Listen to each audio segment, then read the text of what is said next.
Welcome to Sunny's Mindset Lab. Today we have an extraordinary guest, Peter Thiel, the author of Zero to One, one of the most influential books ever written on startups and the future of innovation. We're diving deep into how new ideas are built, why the future depends on vertical progress, and what it really takes to create something truly unique.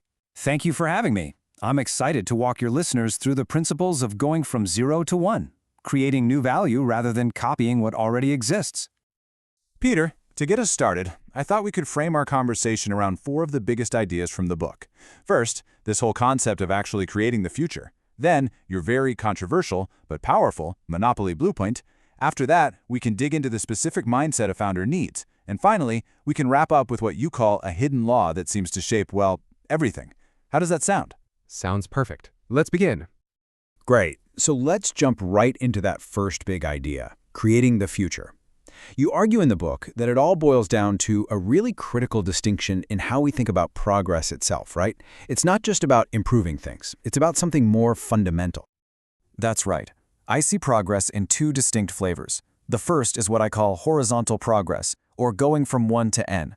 A simple way to think about this is globalization. We have one working smartphone design, and we figure out how to build and sell millions or even billions of them around the world. It's effective, it's scaling, but it's fundamentally about copying something that already exists. And the second type? The second is vertical progress, the leap from zero to one. This isn't copying, it's creating. It's doing something new. The single word for this is technology. It's not about making a better typewriter, it's about inventing the very first word processor. That's the jump from zero to one. So one is about replication, and the other is about invention. And you make a pretty stark warning about relying too much on just the replication part, on globalization. Yes, because the difference is profound. Globalization just spreads our current way of life, our current technologies. But if we don't invent new things, new ways of doing things, that model is simply unsustainable in the long run. Real, lasting progress for humanity absolutely demands new technology. It demands those zero to one breakthroughs. So how does a founder even begin to look for those zero to one ideas? You offer a single very powerful question as a starting point. Can you share that with us? Of course. The question is, what important truth do very few people agree with you on? Why that question specifically? Because a good answer to that question is more than just an unpopular opinion. It's a glimpse into a hidden reality. The future will be different from the present, and that difference will be built on truths that are not obvious today. A good answer to that contrarian question is, in a sense, a map to the future. Well, speaking of contrarian truths, that's the perfect segue to what might be the most controversial idea in the entire book. You argue that the goal of a startup isn't to compete, but to do the exact opposite, build a monopoly. Now, I have to imagine that phrase, competition is for losers, gets a strong reaction. It does, but it's meant to challenge a flawed assumption. We're all taught in school that capitalism and competition are practically synonyms. I argue they are opposites. Think about it. Capitalism is about the accumulation of capital, of profits. But what happens in a market with what economists call perfect competition? Every company is selling basically the same thing. To win customers, they're forced to cut prices, and they keep cutting until there are no profits left for anyone. That brutal fight just for survival completely kills the ability to invest in a long-term, innovative future. And the data you show comparing a competitive industry like airlines to a monopoly like Google is just staggering. It really illustrates the point perfectly. The US airline industry, for example, creates enormous value. They fly millions of people every day. But it is a brutally competitive business, and as a result, they capture almost none of that value. In 2012, they made just 37 cents in profit per passenger. Wow. Now compare that to Google, which has a monopoly on search. They also create tremendous value, but because they're unique, they capture a significant portion of it. Their profit margin that same year was more than 100 times the entire airline industry's profits. Those profits are what allow them to fund ambitious long-term research and development, to fund the future. So from the outside, we might see a local restaurant and Google and just call them both businesses. But what you're saying is that their internal realities, their fundamental structures, are just worlds apart. Exactly. One exists in a state of constant red ocean warfare. The other has created its own unique space where it has the freedom to think, to create, and to plan for decades to come. That difference is everything. So, if that's the goal, to build one of these creative monopolies, what are the key ingredients? You lay out four main characteristics. Yes, the most durable monopolies tend to share some combination of these four things. First, and most importantly, is proprietary technology that is at least 10 times better than its closest substitute. A small improvement isn't enough, it has to be a quantum leap. Second, network effects, where the product becomes more useful as more people use it, like a social network. Third, economies of scale. The business gets stronger and more cost-effective as it gets bigger. And finally, a powerful brand that becomes synonymous with the product itself. You don't just wake up and build that overnight, though. What's the actual strategy to get there? The key is to start small. Don't try to take over 1% of a $100 billion market. Instead, find a very small, very specific niche market that you can completely dominate. Become the only and best solution for that small group of people. Once you have a monopoly in that small market, you can then methodically expand into adjacent markets. The Amazon example comes to mind. It's the classic case. Jeff Bezos started by aiming to monopolize the sale of online books. Only after dominating that niche did he expand to CDs, then electronics, and eventually, well, everything.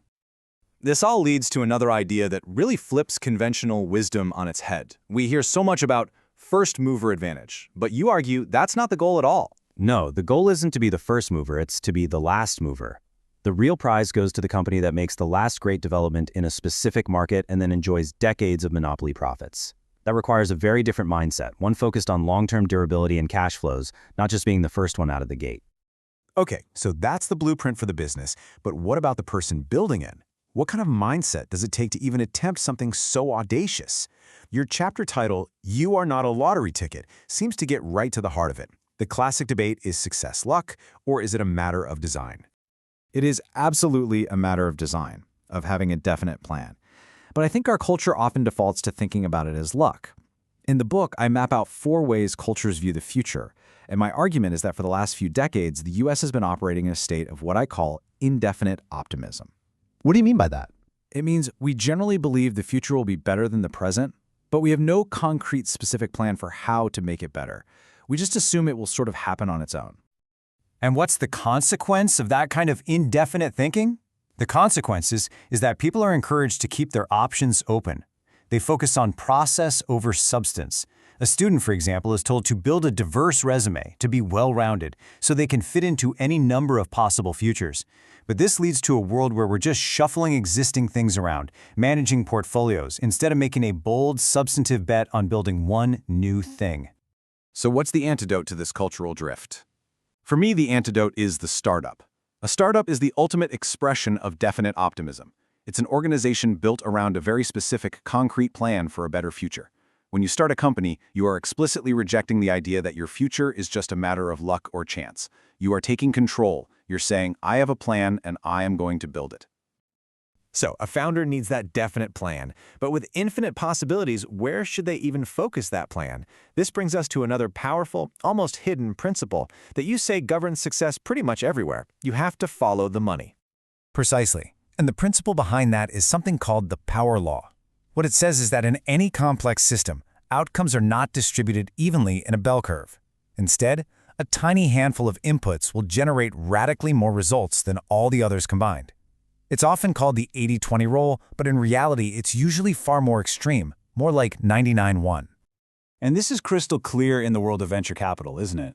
It's the single most important principle in venture capital. A VC firm doesn't make money by having a diversified portfolio of pretty good companies. A successful fund makes all of its money from 1 or 2 investments that become so spectacularly successful that their returns exceed the entire rest of the fund, all the other successes and all the failures combined. Let me just repeat that, because it's so critical. The single best investment in a fund will likely equal or outperform everything else put together. How should that fact change the way an investor or a founder makes decisions? Peter Thiel. It forces a radical focus. It means that the only question that matters when evaluating a new company is this: does this specific company have the potential to be that one massive, fund-defining outlier? Is there a credible path for this to become one of the most important companies in the world? If the answer is no, you shouldn't invest, no matter how solid the base case looks. And you make the powerful point that this isn't just a lesson for venture capitalists. This applies to our own lives and careers. Absolutely. The same power law distribution applies to your time and your decisions. You cannot diversify yourself. Our culture's indefinite mindset tells you to hedge your bets, to keep your options open. But the power law tells you the opposite. To have a truly outsized impact, you must fight that urge. You have to think hard, find the one thing you believe has singular potential, and make a concentrated, definite bet on it. Peter, thank you for sharing these powerful insights from 0 to 1. This conversation will change the way entrepreneurs think about building the future. My pleasure.